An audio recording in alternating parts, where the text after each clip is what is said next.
Hello, everybody, and welcome to the Championship Showcase, Secrets for Success from the playing field of competition to the field of life. We are speaking with inspirational sports leaders who are sharing their life strategies and empowering messages of hope and purpose to support those athletes that are seeking to make a successful transition from the playing field of competition to the field of life. My name is Dominic Militello, and we are so glad you could join us today. We have a fantastic guest with us today, so let's jump right into it.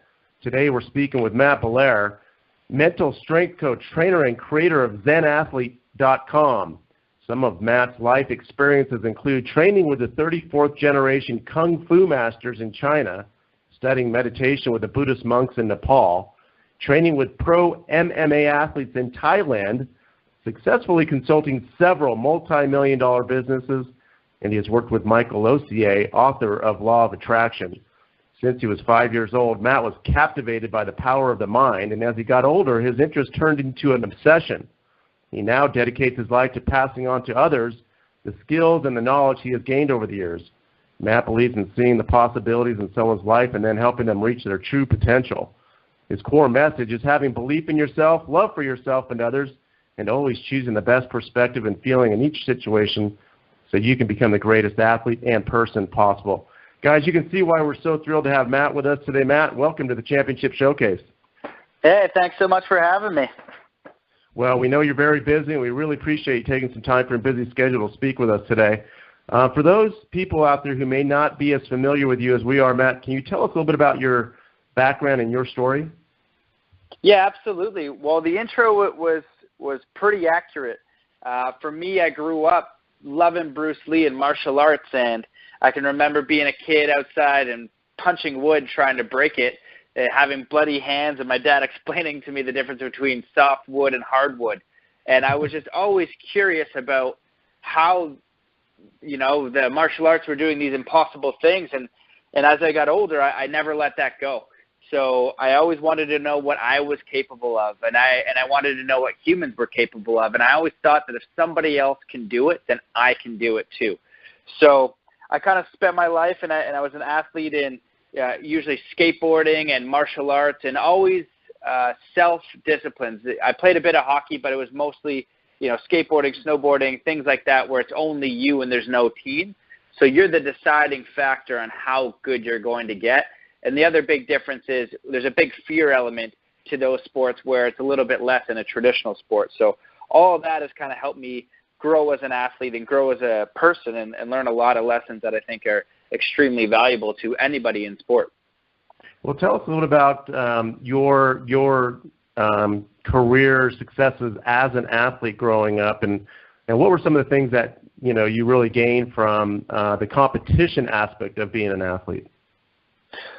For me, as I said, the sports that I did, there wasn't a lot of competition. When I was younger, I was a really good skateboarder, and I would always get maybe second or third in skateboard competitions at a really young age, competing against older people.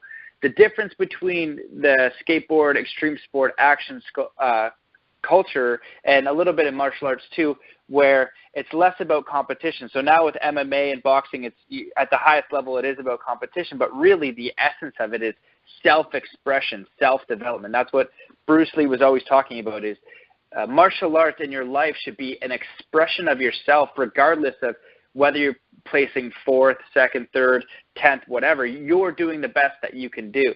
So the closest that I got to serious competition was, winning a couple wrestling tournaments, some small skateboard tournament or competitions, some snowboard contests, but nothing really major. For me, my biggest test was competing with the best in the world and seeing where I stood.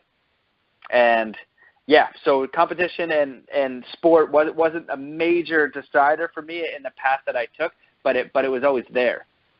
Got it. Okay, great.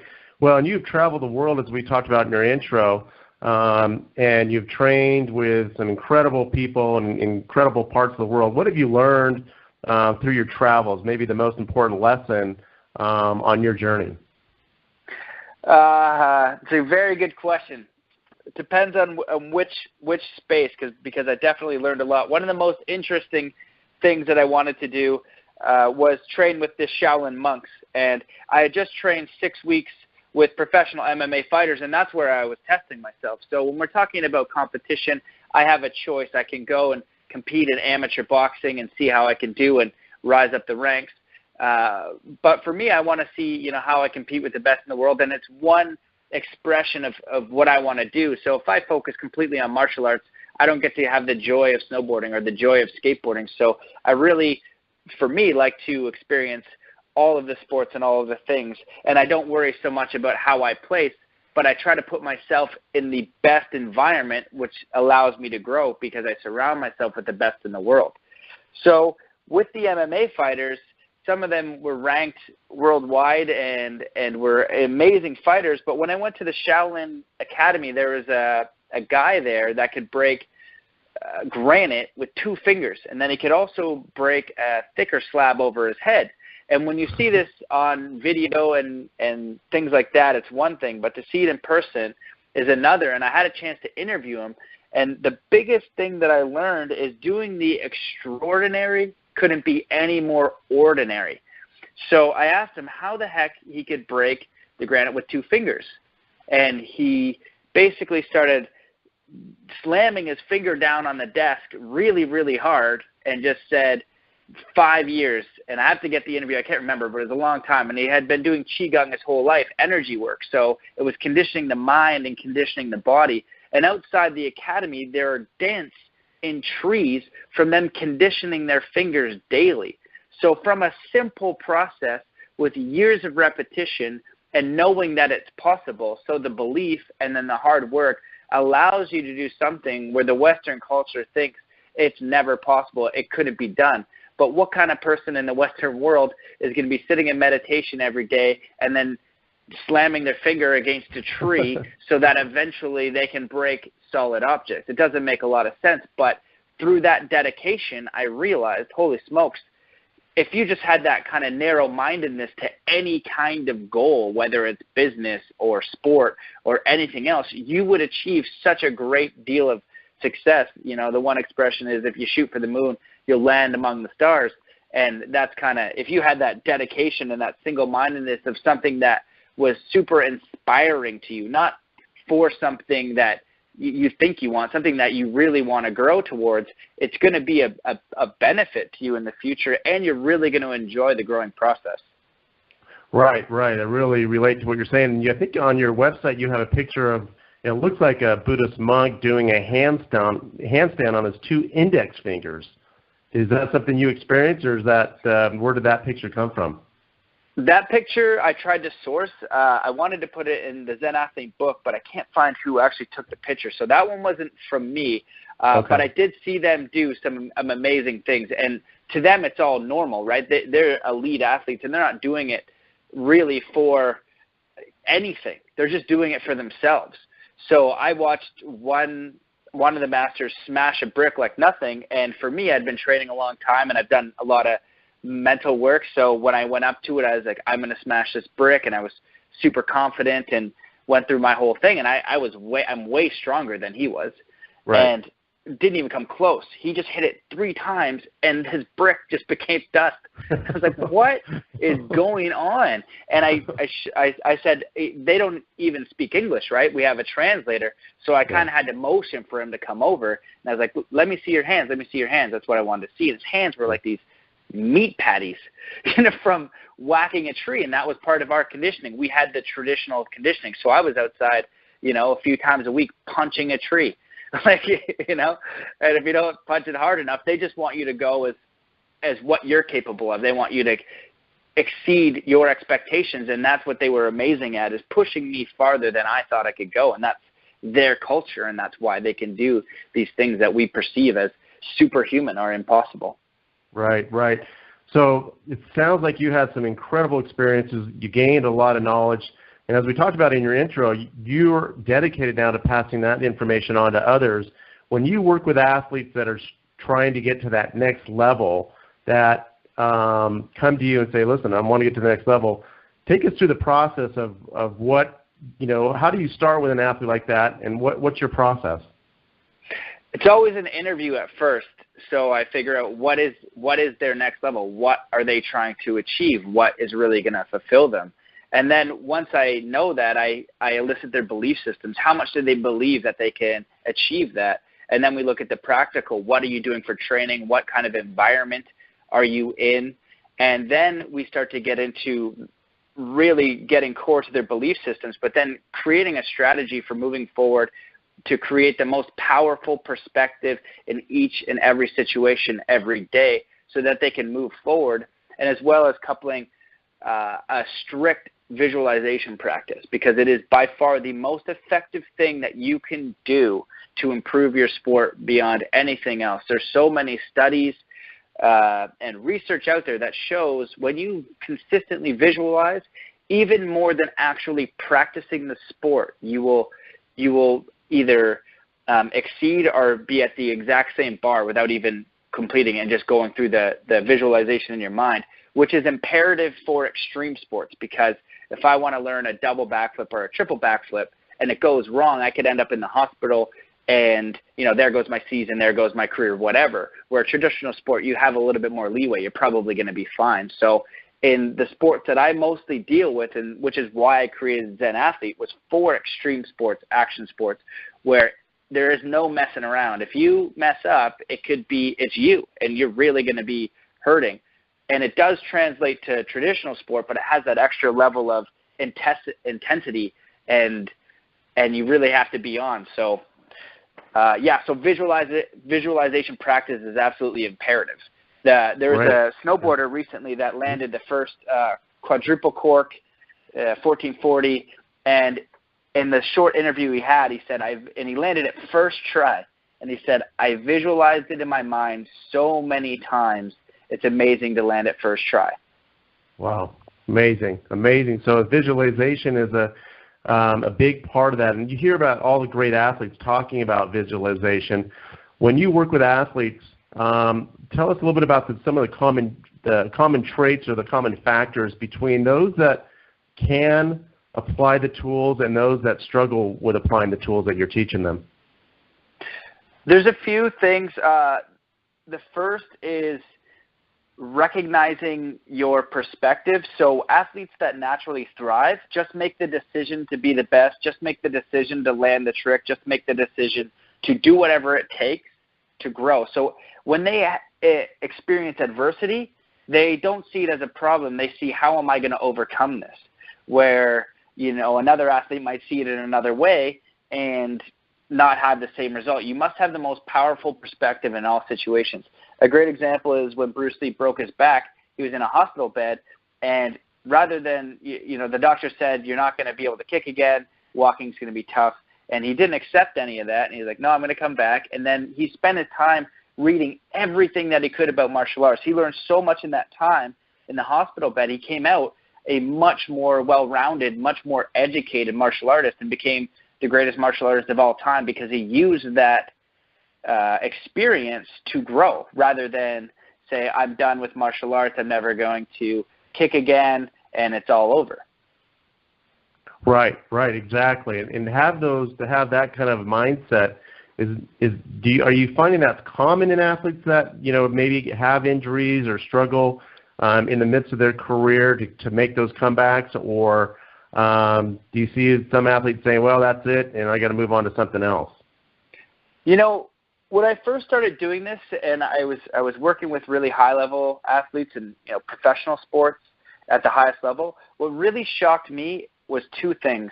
Number one was that almost everyone that I talked to didn't have the ability to clear their mind. That is step one. That's kindergarten. You have to be able to clear your mind. And then once you can clear your mind, you can put in whatever you want. But the fact that they couldn't, it was something that was ingrained through martial arts that I just thought all athletes had. Everyone says meditation is so difficult, I can't clear my mind. That's the whole point. If you never go to the gym and lift a weight, and you go to the gym and you try to do a deadlift, you're not going to do it correctly probably. You're not going to lift much weight because you have never done it. So the practice of clearing your mind and emptying that space so you can fill it with whatever you want with intention, that was the biggest shocker for me. And then it was not monitoring their internal dialogue. So again, it's something you learn from meditation, where if you're sitting and you're ready to make a play, or you're ready to do a trick, and you have this internal dialogue running that is doubting, that is limited, that is not a very powerful perspective, it's going to affect your performance. So let's say I was working with a football player, and it was a wide receiver, and so he goes and he misses the play, and so when he comes back to the huddle, what is he thinking? Is he dwelling on missing that play, or is he resetting and saying, I'm going to be wide open next play and catch the ball? You know, and you have to reset and really believe that's going to happen, because the longer you dwell on the thing that you don't want, the more you're going to get of it. Same with tennis. Same with golf. I think they say you need to have amnesia, and it's so true. Every shot needs to be the perfect shot, and wherever you are is where you are, and you got to move forward in the most powerful perspective. How much time would you recommend athletes spend, or the percentage of time they spend in their mental game, as well as their physical, their technical, and their tactical aspects of whatever they're competing in or whatever they're doing? Where does the mental, how much mental preparation would you say the elite athlete should incorporate? I think that all elite athletes should learn everything they can about the power of their mind. Every single thing. That should be their strongest, most important aim. And there are study after study that shows that the mental game and understanding that is the most effective thing you can do for sport. There's a study, and I wish that I had it on me, and what they do is they break down Olympic athletes, and they go between physical training, skills training, and mental training. And what they found was the more mental training and visualization they did, it was more effective for them producing a better result, for them improving. So each time you increase the visualization, you increase your performance beyond the actual skills training and the actual fitness training. And again, another shocker for me is how many people out there do we have saying this is the be-all and end-all for fitness, and we have the greatest training materials, and it's all body-focused, when we know that the greatest athletes had a mental edge. So why are you not looking for that? Right. And so why is that? Why do you think more athletes are not incorporating the power of their mind? Did they just not know how to do it, or have they been taught that the physical aspect, is the most important, the bigger, faster, stronger is more important than the mind? What are you noticing why more athletes aren't focusing in on their mind? Yeah, that's a really great question, and it's not really a sports-related answer. It's a culture-related answer. Like you just said, look at movies and look at what the idea of the American dream is, big muscles, girls, and cars, and wealth. None of that has any kind of internal reflection in there, right? That's where the real wisdom is, and it's all within. And our culture and our education system does not embody that message. It's always look out, take orders. Look at any military system, education system, you're going through and you memorize facts, but never do they teach you self-reflection. It's the most important thing. So we're taught as a culture to always look outside ourselves, which then is always look outside ourselves for answers. So in sport, it's to the coach rather than you figuring out what it's all about. And that's another reason why I really love extreme sports like action sports of skateboarding, snowboarding, and martial arts, because it is really self-reflection. It really is self-taught. And you learn all of these lessons where a great coach is going to tell you to look within. Phil Jackson used to do meditation with the players, and they used to hold hands, and they kicked everyone's butt because they had a team synergy. There's so much power in self-reflection. So he made it mandatory because he knew it, and he was one of the greatest coaches of all time. So it's just because it's not taught, and it's difficult. So if you don't have people around you doing it, why would you do it? And it's a really strange practice, too. I remember doing it in my teens, and I sat down to meditate, and I probably lasted a minute.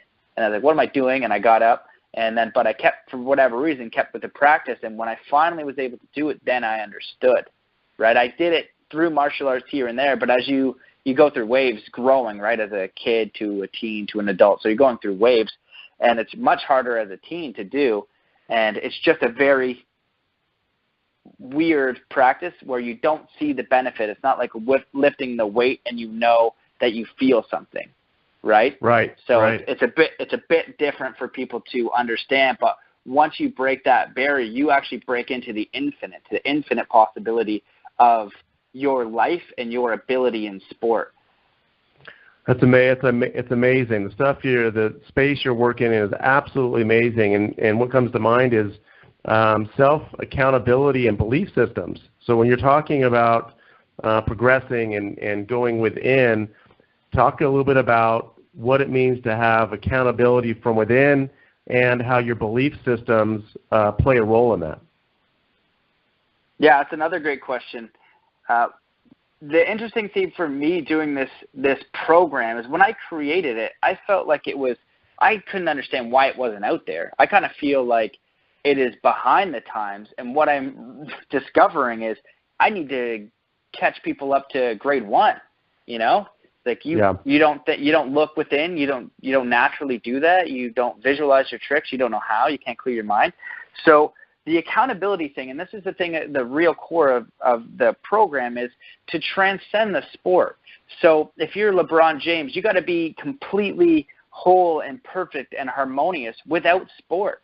So that way when you're in the NBA championship and you're about to make that winning free throw, you're good. If you miss the shot, you're not going to hate yourself. You don't get the self-worth from that shot. Yeah, it's a lot of pressure. Yeah, you want to make the shot. But from that centered place, you can now perform your absolute best because you're centered. Your self-worth doesn't rely on you making the shot. Hence, you have less stress in the system, and you can perform better.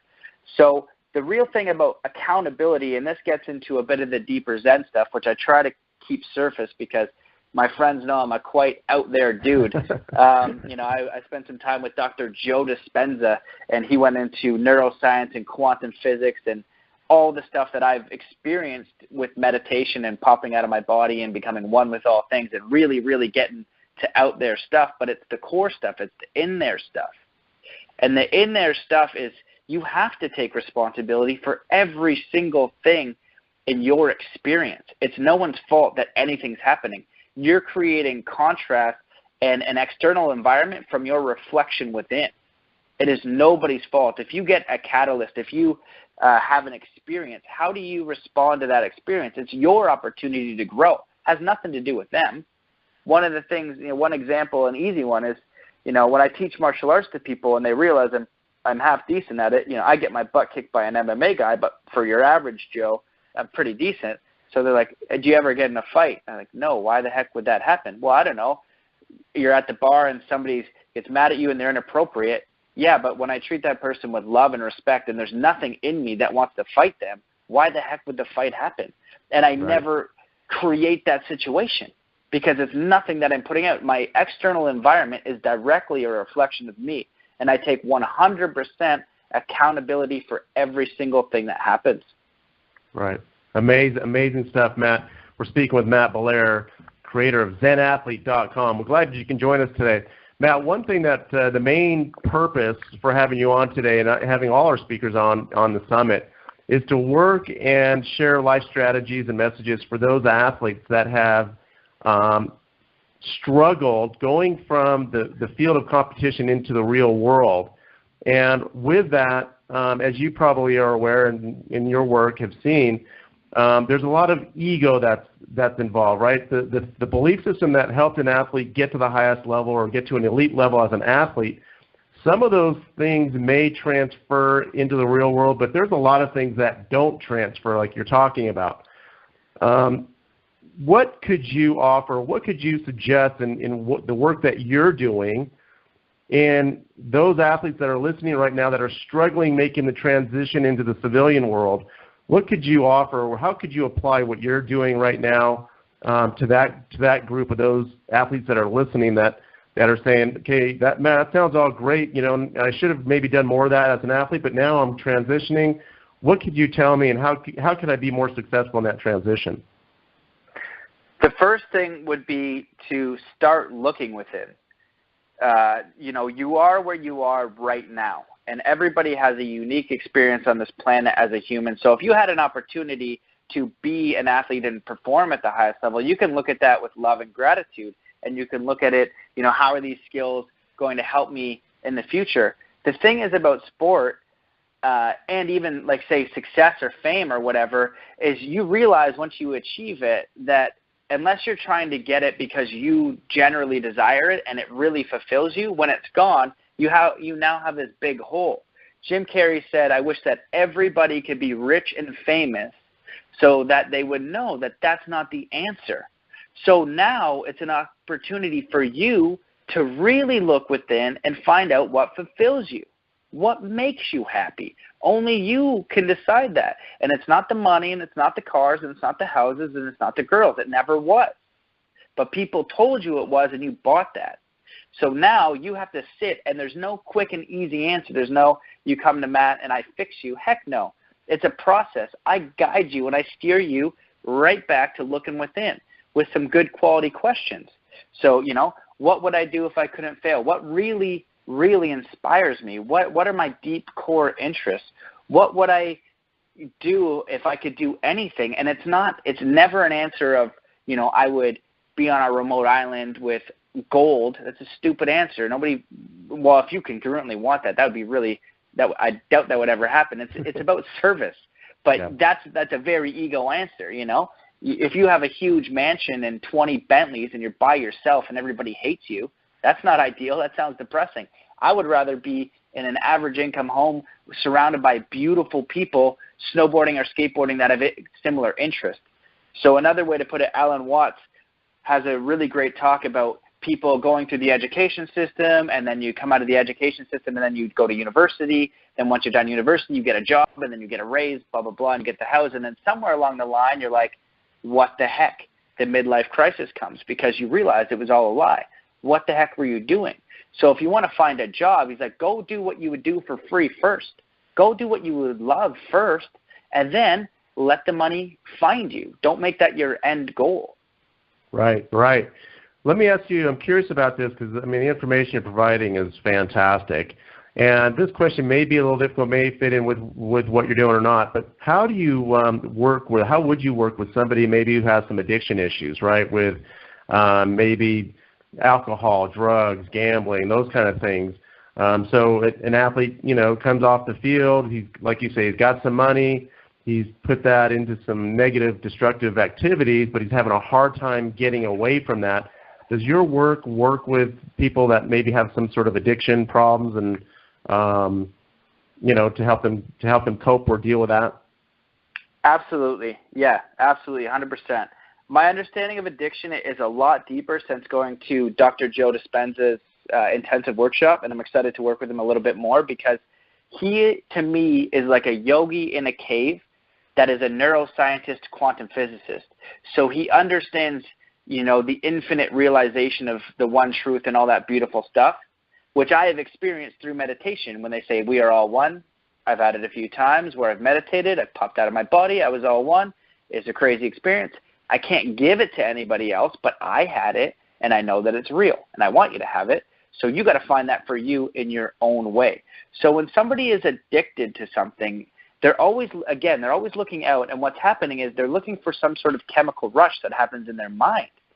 And so when you're doing these things and you're risking your money, or you're looking for sex, or you're looking for all of this external, it's to fill this void, and it's to create this little chemical compound in your mind.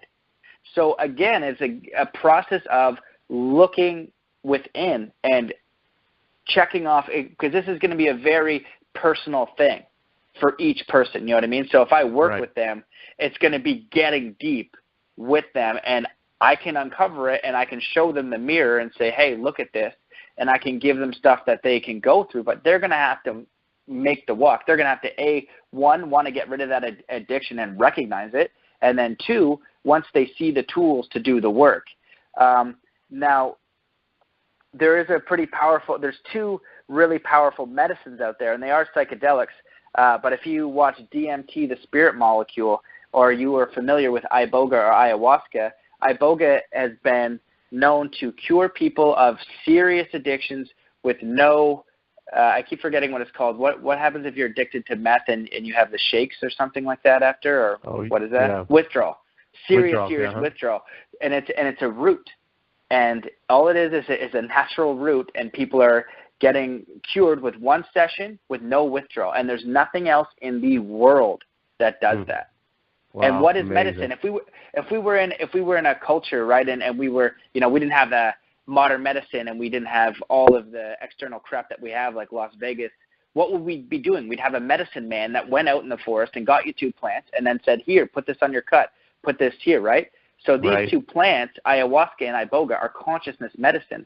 I can't even describe how insane it is to go to that place and know how real it is, because I wanted to do it because I went there on my own.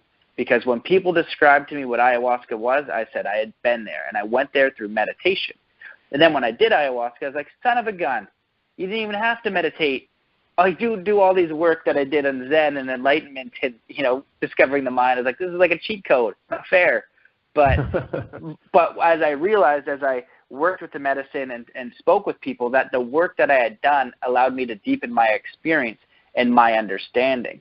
So what it really does is it shows you from almost another dimensional mind what you're doing.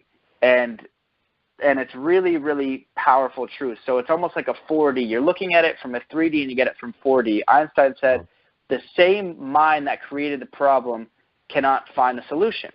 That's kind of what ayahuasca does. It's kind of like, hey, here, and I'm not suggesting everybody go out there and do drugs. I'm suggesting that there are certain medicines that, with respect, and if you research only a couple, that they can be helpful, because, cocaine, meth, all that stuff is not even close. It's not helpful. So they are doing research with therapy, MDMA, which is not even close to the same level of ayahuasca or iboga. And when you do it with such love and respect and reverence, and it is not fun. There's no way that you'd be like, hey man, let's go do some ayahuasca and go to a party. That could never happen. You have no understanding what happens. It is a deeper thing. So that's me getting out there. So that's good. And Dr. That's good stuff. stuff, quantum physicist, doing the same thing. He's helping people just go into a meditative state and choose health out of the void. So he's curing people of cancer, of cystic fibromyalgia, of, I think that's how it's pronounced, of other things repeatedly through going into the quantum void. So you can do it naturally.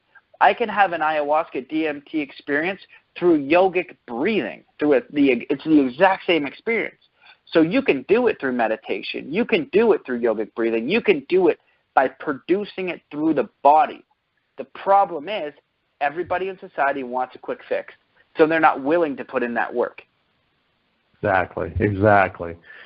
Great stuff, Matt. Couple quick questions before we have to close up here. How important is it to get a mentor or have a support team around you if you're an athlete that's struggling to make that transition as far as clarity and faster results? What would you say to somebody who's on their own out there as far as getting some help as a life coach, mentor, support?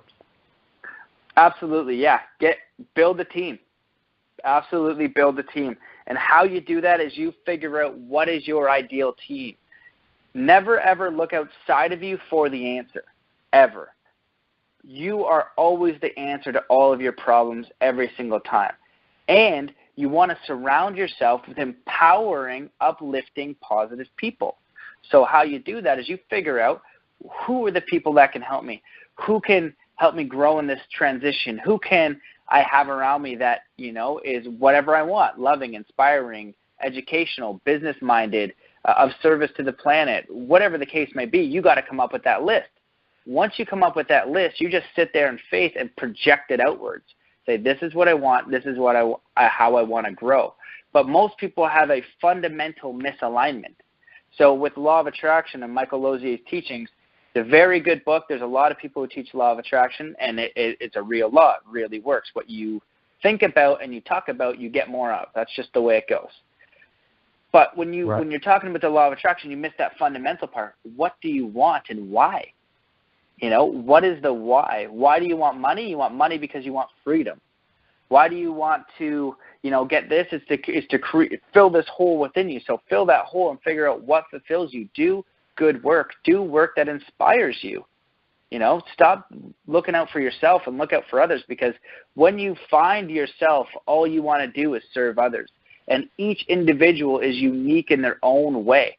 So we all go through this process, and we all have unique sets of skills and ideas, and we can all be of help to each other. And when you switch that mindset and you just offer your service because you're so unique and you've had this set of experiences, you can really help, but it's going to be fulfilling work for you.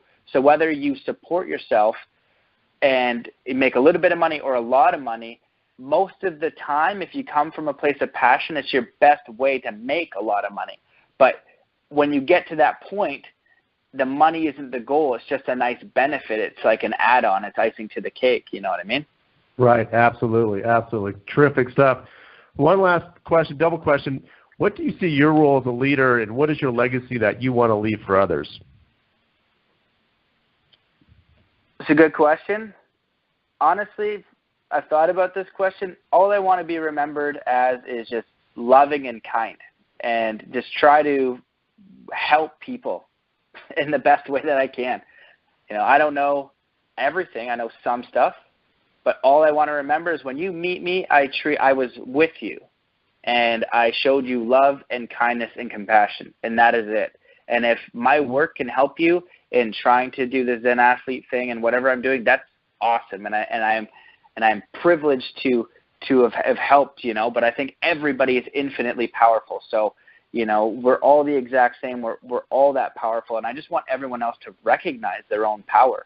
And when we can just treat each other as humans and stop trying to take and stop trying to be so surface, you know, and you see a human for what they are, that's the most powerful thing. And that's all I want. I just want people to know that I tried my best to just treat everybody and everything with love and kindness. That would be awesome.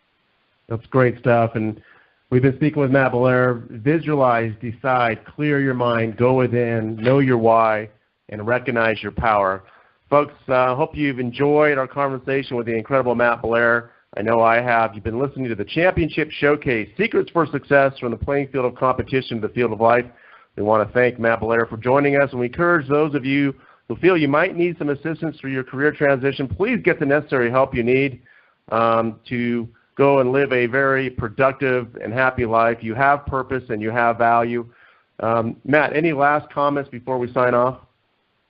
No, you summed it up nicely. Just, go out there with love and kindness and faith that you will figure it out. Just keep going in and you'll discover it. So don't stress. Wonderful. It's all there. Wonderful. The Championship Showcase, Secrets for Success from the Playing Field of Competition to the Field of Life. We wish you all the best. For Matt Belair, I'm Dominic Militello. For now, we wish you all the best always. Thanks for joining us. We'll catch you next time.